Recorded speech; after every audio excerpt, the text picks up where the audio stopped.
Hello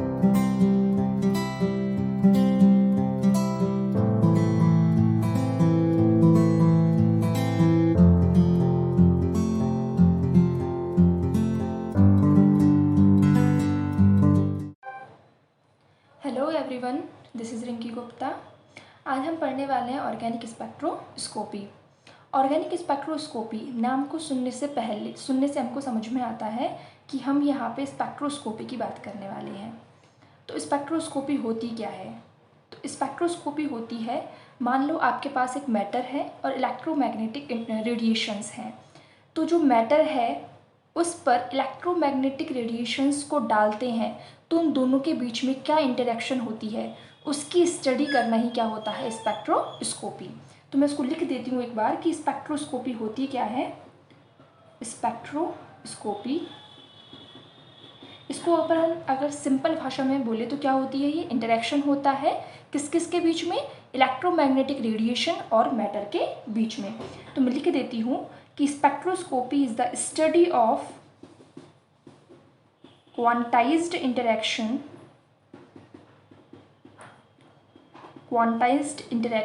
between electromagnetic radiation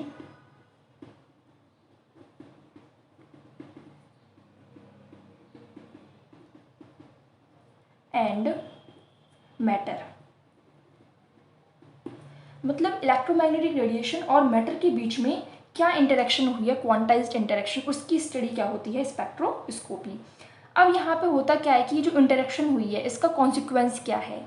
क्योंकि अगर किन्हीं भी लोग, मान लो अभी मैं आपको पढ़ा रही हूँ तो आपके और मेरे बीच में क्या हो रही है? इंटरेक्शन हो रही है। इस इंटरेक्शन का कुछ ना कुछ कॉन्सिक्वेंस होगा कि या तो आप यहाँ से कुछ सीख पाओगे या फिर आप नहीं सीख पाओगे या फिर कुछ कम सीख पाओगे। मतलब कुछ ना कुछ कॉन्सिक्वेंस यहाँ पे होगा।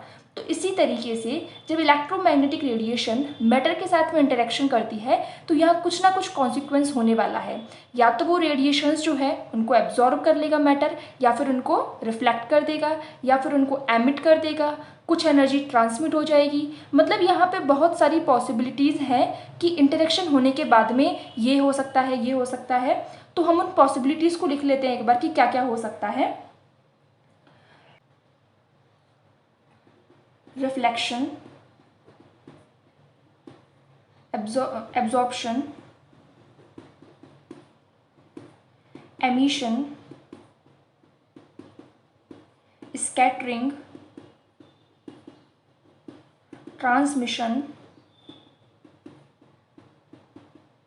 मेनली हम लोग इनकी बात करते हैं। तो यहाँ पे मैं कह रही हूँ कि मान लो ये आपके पास कोई सब्सटेंस है, मैटर है। ये क्या है? आपके पास कोई मैटर, मैं लिख देती हूँ इसमें ये क्या है? मैटर है, या फिर हम इसको बोल सकते हैं कि ये कोई सब्सटेंस है। ठीक है। अब इस सब्सटेंस पर आपने डाली है इलेक्ट्रोमैग्नेटिक रेडिएशन। ये क्या है? हमारी इलेक्ट्रोमैग्नेटिक रेडिएशन। ये जो इलेक्ट्रोमैग्नेटिक रेडिएशन होती है इनको हम शॉर्ट में लिख देते हैं एब्रीविएशन EMR। तो अब यहाँ पे EMR जो है उनको अपन इस पर क्या करते हैं? रेडिएट करते हैं। तो यहाँ पे पॉसिबिलिटी है कि या तो क्या हो जाए? ये रिफ्लेक्ट हो जाए, तो मैं इसको बोल देती हूँ कि ये क्या है? रिफ्लेक्शन। या फिर ये क्या हो जाए? यहाँ से ये निकली इस तरीके से, तो यहाँ पे ये एब्जॉर्ब हो जाए, तो मैं इसको लिख देती हूँ एब्जॉर्प्शन। या फिर क्या हो जाए? यहाँ से ये ट्रांसमिट हो जाए, तो इसको लिख देते हैं ट्रांसमिशन। और एक टर्म मैंने लिखी है यहाँ पे एमिशन। अब ये अपन देखने वाले हैं कि सारी टर्म्स क्या हैं ये। और नेक्स्ट अपन ने लिखा है स्कैटरिंग। तो ये पॉसिबिलिटी है यहाँ पे कि जब हम किसी सब्सटेंस पे या फिर किसी मैटर पे इलेक्ट्रोमैग्नेटिक रेडिएशन को रेडिएट करते हैं तो या तो वो रिफ्लेक्ट हो सकती है एनर्जी, या फिर एब्जॉर्ब हो सकती है, ट्रांसमिट हो सकती है, एमिट हो सकती है, या फिर वो स्कैटरिंग है वहाँ पे देखने मिल सकती है। तो अब यहाँ पर जब हम लोग स्पेक्ट्रोस्कोपी की बात करते हैं तो मेनली हम लोग absorption spectroscopy, emission spectroscopy, scattering spectroscopy ये वर्ड ज़्यादा सुनते हैं हम लोग। तो अगला क्वेश्चन हमारा ये आता है कि क्या होती है ये एब्जॉर्प्शन, क्या होता है ट्रांसमिशन। तो देखो, एब्जॉर्प्शन का मतलब है कि जैसे ही हमने यहाँ पे रेडिएशन को रेडिएट किया तो इसने कुछ एनर्जी को क्या कर लिया? एब्जॉर्ब कर लिया। तो वो तो क्या है? एब्जॉर्प्शन। ठीक है। अब कुछ एनर्जी को एब्जॉर्ब करने के बाद में उसने बची हुई एनर्जी को क्या कर दिया, ट्रांसमिट कर दिया, तो वो क्या है, ट्रांसमिशन। तो एब्जॉर्प्शन और ट्रांसमिशन ये क्या है, एक साथ में होंगे, मतलब कुछ एनर्जी को उसने एब्जॉर्ब किया तो कुछ को वो क्या करेगी, ट्रांसमिट करेगी। तो ये तो है एब्जॉर्प्शन और ट्रांसमिशन। एमिशन कब होगा, जब सब्सटेंस बिल्कुल भी एनर्जी को एब्जॉर्ब नहीं करेगा, जितनी भी रेडिएशन वहाँ पे आ रही है वो सारी की सारी एनर्जी को क्या करेगा, वापस से एमिट कर देगा, तो वो क्या होगा, एमिशन। स्कैटरिंग क्या होता है कि जब हमने यहाँ से रेडिएशन को पास किया तो लाइट जो है वो स्कैटर्ड हो जाती है इस तरीके से, जैसे इस तरीके से, ये क्या हो जाती है, लाइट की स्कैटरिंग। तो इसे क्या बोलते हैं हम, स्कैटरिंग फिनोमेना। रिफ्लेक्शन का मतलब क्या होता है कि जैसे ही हमने यहाँ पे इलेक्ट्रोमैग्नेटिक रेडिएशन को रेडिएट किया, कुछ एनर्जी वापस से यहाँ पर क्या हो जाती है, रिफ्लेक्ट हो जाती है, मतलब यहाँ से टकराएगी मैटर से और वापस से इसी डायरेक्शन में आ जाएगी, तो ये क्या होता है, हमारा रिफ्लेक्शन। तो आई होप कि आपको ये पांचों टर्म्स जो है वो अच्छे से समझ में आ गई होगी कि क्या एब्जॉर्प्शन है, क्या एमिशन है, क्या ट्रांसमिशन है, क्या एमिशन है और क्या स्कैटरिंग है।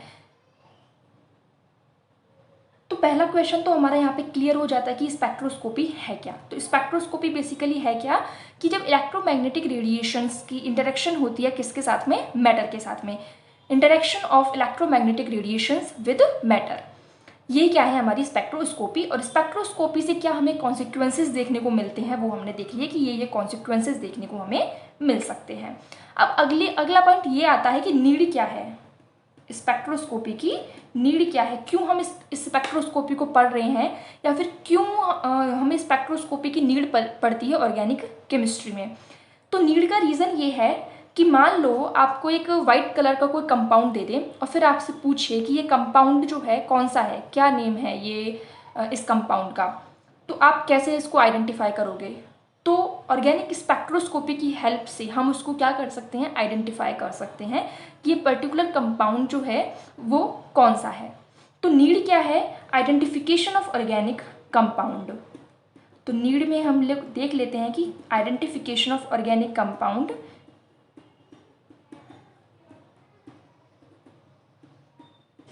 ये क्या है, हमारी नीड है ऑर्गेनिक स्पेक्ट्रोस्कोपी को स्टडी करने की।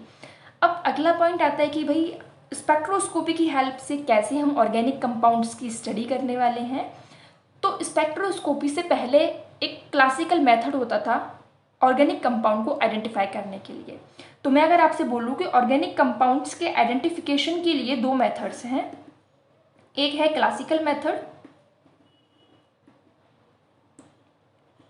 और एक होता है मॉडर्न मेथड। तो नाम से ही हमें क्या समझ में आ रहा है, क्लासिकल अच्छा मतलब जो पहले चलता था, और मॉडर्न मतलब जो अभी हम लोग ज़्यादा उसको प्रेफर करते हैं ओवर दी क्लासिकल मेथड। तो मॉडर्न मेथड जो है उसमें तो आती है हमारी स्पेक्ट्रोस्कोपी। और ये जो क्लासिकल मेथड है इसमें आती है, अब इसमें क्या होता है, क्लासिकल मेथड्स में एक पर्टिकुलर हम नहीं बोल सकते कि हाँ ये काम करके हम आइडेंटिफिकेशन कर सकते हैं। ये क्या है, एक स्टेप वाइज प्रोसेस होता है कि पहले ये करो फिर ये करो फिर ये करो फिर ये करो, ये क्या है, एक स्टेप वाइज प्रोसेस है क्लासिकल मेथड का। तो क्लासिकल मेथड की अगर बात करते हैं तो जैसे कि हम बोल रहे हैं कि ये क्या है, एक स्टेप वाइज प्रोसीजर। तो इस स्टेप वाइज प्रोसीजर में सबसे पहले हम लोग करते हैं क्या है, अब मान लो आपके पास में कोई वाइट कलर का आपको कंपाउंड दे दिया, तो आपको पहले ये तो पता होना चाहिए ना कि इसमें कौन कौन से एलिमेंट प्रेजेंट है, carbon, hydrogen, nitrogen, oxygen, phosphorus, sulphur, मतलब इसमें कौन सा एलिमेंट प्रेजेंट है, कोई मेटल प्रेजेंट है, नॉन मेटल प्रेजेंट है। तो मतलब आपकी सबसे पहली रिक्वायरमेंट क्या है कि आपको इस पर्टिकुलर कंपाउंड में एलिमेंट का पता लगाना है कि कौन सा एलिमेंट वहाँ पे प्रेजेंट है। तो इसीलिए हम सबसे पहले टेस्ट को क्या बोलते हैं, एलिमेंटल टेस्ट। Elemental test. अब एलिमेंटल टेस्ट जो है इसमें भी दो चीज़ें होती है, एक तो होता है क्वांटिटेटिव और एक होता है क्वालिटेटिव। एक तो होता है क्वांटिटेटिव और एक होता है क्वालिटेटिव, दो टर्म होती है, एक तो होता है क्वालिटेटिव टेस्ट और एक होता है क्वांटिटेटिव टेस्ट। तो ये जो क्वालिटेटिव टेस्ट होता है इसको हम सबसे पहले परफॉर्म करते हैं। मतलब अगर इस मेथड की बात करें तो उसका सबसे पहला स्टेप क्या है, qualitative elemental test, qualitative elemental test. मतलब हम लोग यहाँ पे करने क्या वाले हैं, सबसे पहले हम ये आइडेंटिफाई करने वाले हैं कि इस पर्टिकुलर कंपाउंड में carbon, hydrogen, nitrogen, oxygen, phosphorus, sulphur, इसमें से क्या प्रेजेंट है। तो इसके लिए हम क्या करेंगे, स्पेसिफिक रिएक्शन करेंगे कि भाई जैसे हमें पता लग सके कि अच्छा यहाँ पे कोई हेलोजन प्रेजेंट है, कोई यहाँ पे फॉस्फोरस एलिमेंट प्रेजेंट है, तो हम यहाँ पे क्या करते हैं कि स्पेसिफिक केमिकल रिएक्शन करते हैं। तो आपको बस अभी इतना समझना है कि जो क्वालिटेटिव एलिमेंटल टेस्ट है इसको अपन कैसे परफॉर्म करते हैं, by doing a specific chemical reaction, specific chemical reaction.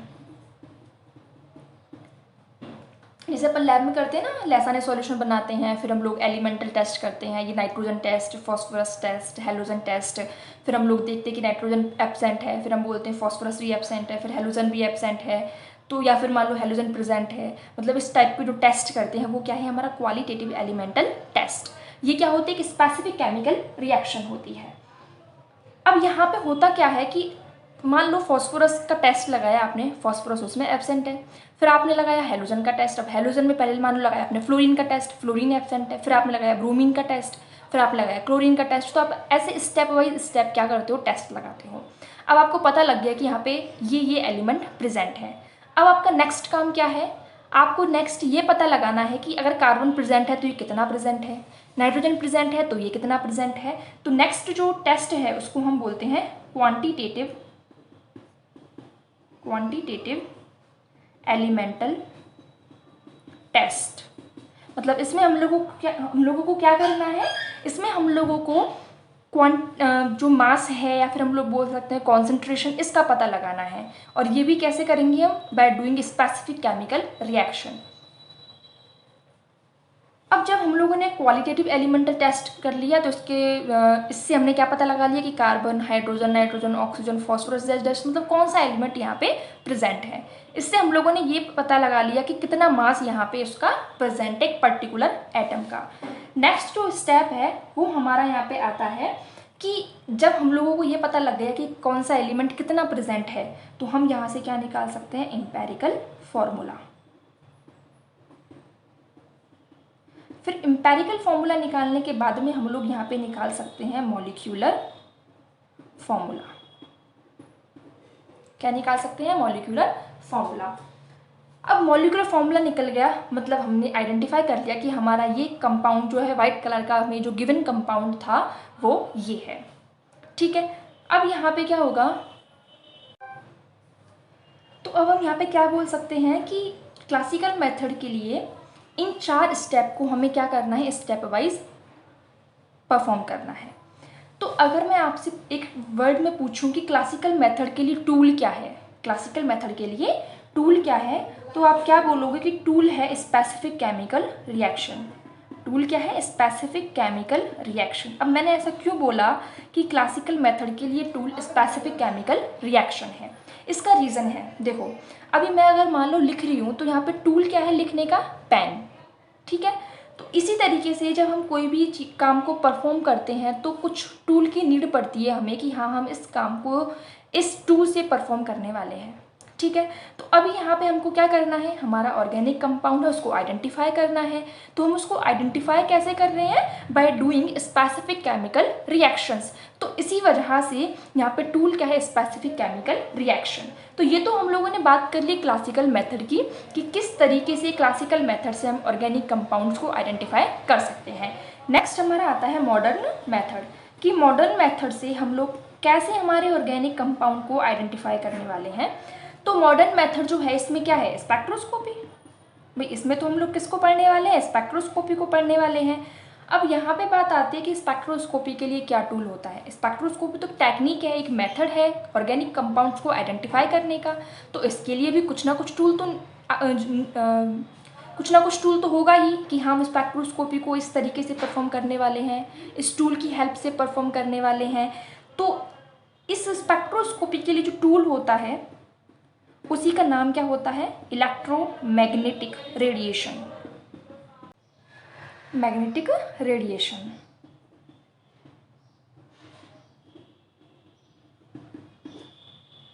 ये क्या होता है, मॉडर्न मेथड के लिए टूल होता है स्पेक्ट्रोस्कोपी का EMR, इलेक्ट्रोमैग्नेटिक रेडिएशन।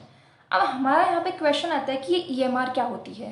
भाई स्पेक्ट्रोस्कोपी तो क्या होता है ये हमें समझ में आता है, लेकिन अगला क्वेश्चन है कि ये ईएमआर है क्या, इलेक्ट्रोमैग्नेटिक रेडिएशंस है क्या। तो इलेक्ट्रोमैग्नेटिक रेडिएशंस है क्या, इसको हम लोग देख लेते हैं। इलेक्ट्रोमैग्नेटिक रेडिएशन,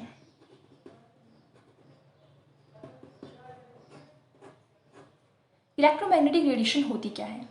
इलेक्ट्रोमैग्नेटिक रेडिएशन होती है, सीधी भाषा में अगर मैं बोलूँ तो radiation of different wavelength and frequencies, मतलब ऐसी रेडिएशंस जो कि क्या है डिफरेंट वेवलेंथ और डिफरेंट फ्रीक्वेंसीज की होती है।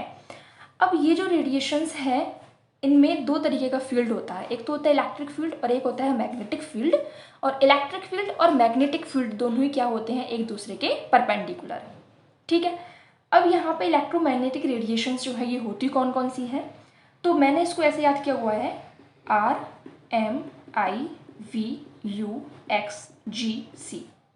ये तो इनकी शॉर्ट फॉर्म ऐसे एक बार में RMIVUXGC। अब इनकी फुल फॉर्म क्या होती है वो हम लोग देख लेते हैं। R का मतलब है रेडियो वेव्स,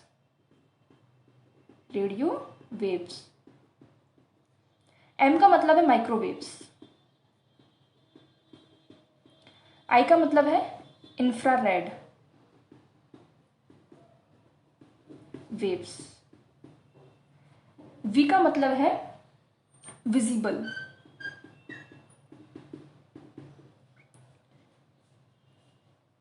U का मतलब है अल्ट्रावायलेट रेज,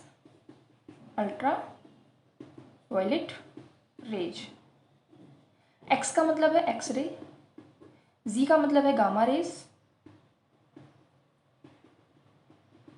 और C का मतलब है कॉस्मिक रेज। R का मतलब रेडियो वेव्स, M का microwaves, I infrared waves, V visible rays, U ultraviolet rays, X X rays, Z gamma rays और C कॉस्मिक रेज। आपको इनको इसी सीक्वेंस में याद रखना है, क्योंकि होता क्या है कि जो रेडियो वेव्स है इसकी वेवलेंथ सबसे ज़्यादा होती है और जब हम लोग लेफ्ट टू राइट मूव करते जाते हैं तो ये जो रेडिएशंस हैं उनकी वेवलेंथ डिक्रीज होती जाती है और कॉस्मिक रेज जो है उनकी वेवलेंथ सबसे कम होती है। तो मैं इनको ऐसे रीजन में डिवाइड कर देती हूँ।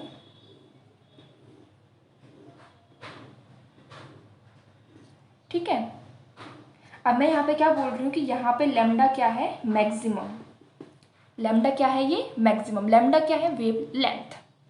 लैम्डा क्या है, ये वेव लेंथ। तो मैं बोल रही हूँ कि वेवलेंथ जो है वो रेडियो वेव्स की सबसे ज़्यादा होती है और जब हम लोग मूव करते हैं लेफ्ट टू राइट तो लैम्डा जो है उसकी वैल्यू क्या होती जाती है, डिक्रीज। और जो कॉस्मिक रेज है उसके लिए लैम्डा की वैल्यू क्या होती है, सबसे कम, मिनिमम। ठीक है। अब हम लोगों को पता है, हम लोग 11th-12th में भी पढ़ते हैं बेसिक, कि जो एनर्जी है वो E बराबर क्या होता है, H न्यू। ठीक है। और न्यू बराबर होता है C अपॉन लैम्डा। तो यहाँ पर मैं H लगा देती हूँ आगे। E बराबर H न्यू और ये बराबर में होता है HC अपॉन लैम्डा के। मतलब यहाँ से क्या कंक्लूजन निकाल सकते हैं कि E डायरेक्टली प्रोपोर्शनल होता है न्यू के और इन्वर्सली प्रोपोर्शनल होता है लैम्डा के। अगर किसी रेडिएशन के लिए लैम्डा की वैल्यू ज़्यादा है तो उसके लिए फ्रीक्वेंसी की वैल्यू कम होने वाली है और अगर किसी रेडिएशन के लिए लैम्डा की वैल्यू ज़्यादा है तो उसके लिए एनर्जी की वैल्यू क्या होने वाली है, कम। दोनों एक दूसरे के क्या है, इनवर्सली प्रोपोर्शनल। तो हम यहाँ पे क्या बोल सकते हैं कि जो रेडियो वेव्स हैं उनके लिए लैम्डा की वैल्यू क्या है, मैक्सिमम। उनके लिए लैम्डा की वैल्यू क्या है, मैक्सिमम। तो यहाँ पे जो फ्रिक्वेंसी है, जो यहाँ पे फ्रिक्वेंसी है उसकी वैल्यू क्या होगी, यहाँ पे मिनिमम। फ्रीक्वेंसी जो न्यू है, मैं लिख देती हूँ यहाँ पे कि लैम्डा जो है वो वेवलेंथ है, new is the frequency, E is the energy. तो मैं यहाँ पे क्या बोल रही हूँ कि जो रेडियो वेव्स हैं उनके लिए जो फ्रीक्वेंसी है उसकी वैल्यू होती है मिनिमम। और जैसे जैसे हम लोग लेफ्ट टू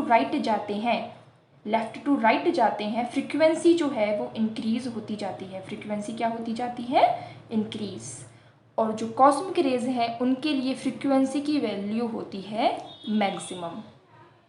तो यहाँ से हम लोग बोल सकते हैं कि रेडियो वेव्स उनके लिए लैम्डा की वैल्यू मैक्सिमम होती है, एनर्जी और फ्रीक्वेंसी की वैल्यू मिनिमम होती है। कॉस्मिक रेज इनके लिए लैम्डा की वैल्यू क्या होती है, मिनिमम, और फ्रीक्वेंसी की वैल्यू होती है मैक्सिमम। और स्पेसिफाई करने के लिए मैं लिख देती हूँ कि ये जो लेफ्ट हैंड है इस पर हाईएस्ट एनर्जी है और ये जो राइटेस्ट एंड है इस पर लोएस्ट एनर्जी है। अब हम लोग बात कर लेते हैं विजिबल के रीजन की। तो विजिबल रीजन की अगर बात करते हैं तो ये जो विजिबल रीजन है इसमें 7 तरह की लाइट्स होती हैं। जैसे हम लोग इसको भी याद कर लेते हैं किस तरीके से, विवग्योर फेमस तरीका है याद करने का इसको, विवग्योर। इस तरीके से हम लोग याद कर लेते हैं कि जो विजिबल रीजन है उसमें जो लाइट्स हैं वो क्या होती है, 7 कलर्स का कॉम्बिनेशन होती है विवग्योर में। आर जो है उसका मतलब है रेड, ओ का मतलब है ऑरेंज, वाई का मतलब है येलो, जी का मतलब है ग्रीन, बी का मतलब है ब्लू, आई है इंडिगो और बी है हमारा वॉयलेट। ठीक है, सबको पता होगा आपको। अब यहाँ पे होता क्या है कि अब विजिबल रीजन की जो ये लाइट्स हैं इनको भी हमें बताना होता है कि किसकी वेवलेंथ सबसे ज़्यादा है और किसकी वेवलेंथ सबसे कम है। तो जो रेड कलर की जो लाइट होती है उसकी वेवलेंथ सबसे ज़्यादा होती है। अगर मैं इनको यहाँ पे जमाऊँ, जैसे ये हमारा विजिबल रीजन है तो मैं यहाँ पे इसको जमा सकती हूँ ना कि यहाँ पर वेवलेंथ जो है वो लेफ्ट साइड ज़्यादा है, मतलब यहाँ पर जो रेडिएशन आएगी, जो वेव्स आएगी, उसकी जो वेवलेंथ है वो बाकी से क्या होनी चाहिए, ज़्यादा।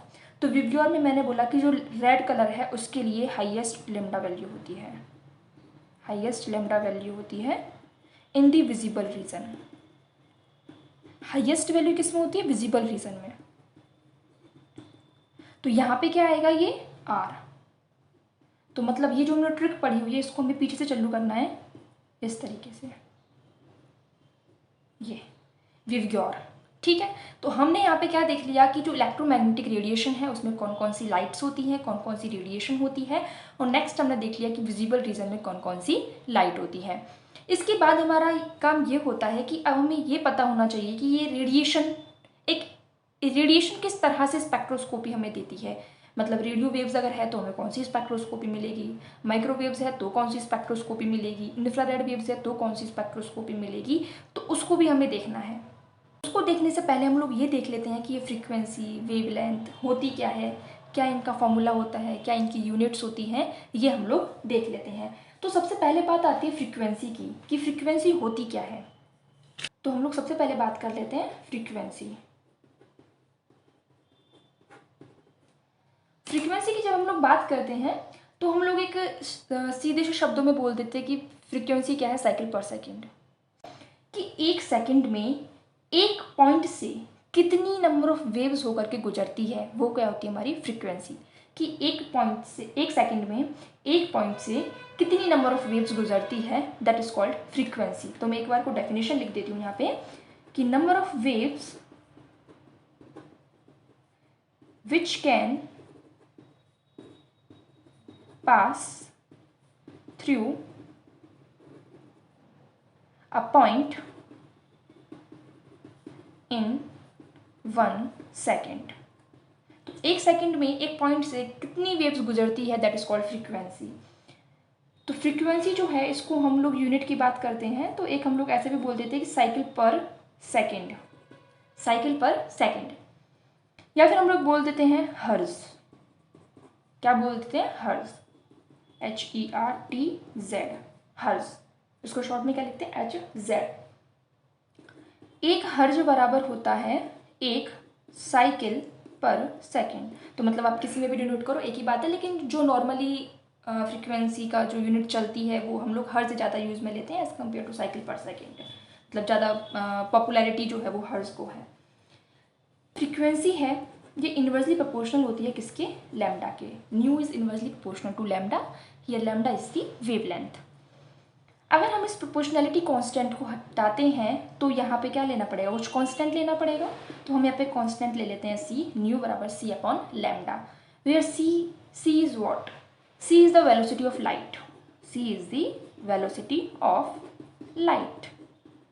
अब इसकी वैल्यू क्या होती है, कांस्टेंट है, मतलब कांस्टेंट है, कुछ फिक्स वैल्यू अपने साथ में रखता होगा, तो इसकी फिक्स वैल्यू होती है which is 3 multiply by 10⁸ metre पर सेकेंड। ये क्या होती है, सी की वैल्यू होती है, जो कि वेलोसिटी ऑफ लाइट मतलब प्रकाश का वेग।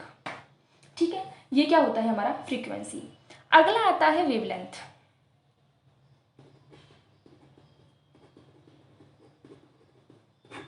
वेवलेंथ क्या होता है, वेवलेंथ होता है, अब जैसे मैंने बताया था कि इलेक्ट्रोमैग्नेटिक रेडिएशंस जो है वो मूव कैसे करती है, वो हम देख लेते हैं एक बारी। तो ये इलेक्ट्रोमैग्नेटिक रेडिएशन इस तरीके से चलती है, ठीक है, ये फिर वापस से इस तरीके से, और ये इस तरीके से जो है वो मूव करती रहती है। अब यहाँ पे क्या होता है, आपको पता लग रहा है कि ये ऊपर की साइड ये मतलब एक तरफ तो उभार आ रहा है, फिर नीचे जा रहा है, फिर उठ रहा है, फिर नीचे जा रहा है, फिर उठ रहा है, फिर नीचे जा रहा है। तो ये जो पार्ट है, जो ऊपर की साइड है, इसको तो हम क्या बोलते हैं, इसको बोलते हैं हम क्रस्ट, और इसको बोलते हैं हम ट्रॉफ। इसको क्या बोलते हैं, क्रस्ट, इसको बोलते हैं ट्रॉफ, इसको बोलते हैं क्रस्ट और फिर ट्रॉफ। मतलब यहाँ पे एक क्रस्ट और दूसरा क्रस्ट, इन दोनों के बीच की जो डिस्टेंस होती है that is called wavelength, that is called wavelength. इसी तरीके से एक ट्रॉफ और दूसरे ट्रॉफ, इनके बीच की जो डिस्टेंस होती है दैट इज कॉल्ड वेवलेंथ। तो मैं क्या बोल सकती हूँ यहाँ पे डेफिनेशन में कि जो वेवलेंथ है वो क्या है, डिस्टेंस बिटवीन टू एडजेसेंट क्रेस्ट्स और ट्रॉफ। मतलब या तो ये सी के बीच की डिस्टेंस है या फिर ये टी के बीच की डिस्टेंस है, ये बोल सकते हैं हम यहाँ पे इन अ पर्टिकुलर वेव।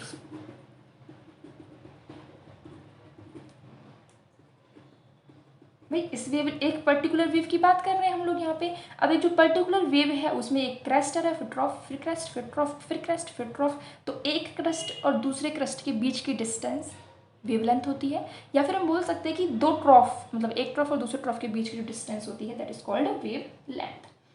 इसकी यूनिट क्या होती है, तो डिनोट तो हम लोगों को पता है अभी कि हम लोग उसको डिनोट किससे कर रहे हैं, लैम्डा से। इसकी यूनिट क्या होती है, इसकी यूनिट होती है एंगस्ट्रॉम। क्या बोलते हैं इसको, एंगस्ट्रॉम। आर जो है वो साइलेंट रहता है यहाँ पे, तो हम उसको बोलते हैं एंगस्ट्रॉम।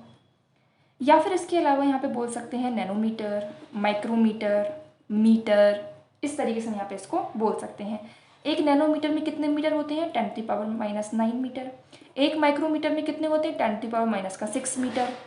एक एंगस्ट्रॉम में कितने होते हैं, 10⁻⁻10 मीटर। ये आपको पता होना चाहिए। एक टर्म और पढ़ते हैं हम लोग which is called wave number. Wave number क्या होता है, तो वेव नंबर जो है वो वेवलेंथ का रेसिप्रोकल होता है, reciprocal of wave length. Reciprocal of wave length मतलब मैं यहाँ पर बोल देती हूँ कि 1/λ। वेव नंबर जो है इसको डिनोट किससे करते हैं हम लोग, न्यू बार से। तो यहाँ पे लिख देते हैं कि न्यू बार बराबर 1/λ। न्यू बार बराबर 1/λ। मतलब जो वैल्यू अगर मान लो आपको लैम्डा की दे रखी है, आप उस लैम्डा की वैल्यू का इन्वर्स करोगे, आपके पास क्या आ जाने वाला है, वेव नंबर। तो अगर मैं यहाँ पे यूनिट आपसे पूछती हूँ तो आप सिंपली क्या बोलोगे कि इसकी यूनिट तो वही होती है जो लैम्डा की होती है, बस इन्वर्स हो जाएगी।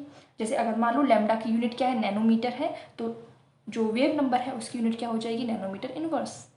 तो जो लैम्डा की यूनिट होती है वही क्या होने वाली है, वेव नंबर की यूनिट, लेकिन वो इन्वर्स में होगी। तो ये हमने आज क्या क्या देखा, सबसे पहले देखा हमने कि स्पेक्ट्रोस्कोपी होती क्या है। उसके बाद में हम लोगों ने देखा कि स्पेक्ट्रोस्कोपी की नीड क्या हुई हमें। फिर हम लोगों ने देख लिया कि EMR क्या है। नेक्स्ट क्लास में हम लोग बात करने वाले हैं स्पेक्ट्रोस्कोपी कितने टाइप की होती है, और फिर हम एक स्पेसिफिक स्पेक्ट्रोस्कोपी के बारे में बात करेंगे। आई होप आपको ये लेक्चर समझ में आया होगा। अगर कोई प्रॉब्लम हो तो आप कमेंट बॉक्स में मेरे से पूछ सकते हैं। I will definitely reply you.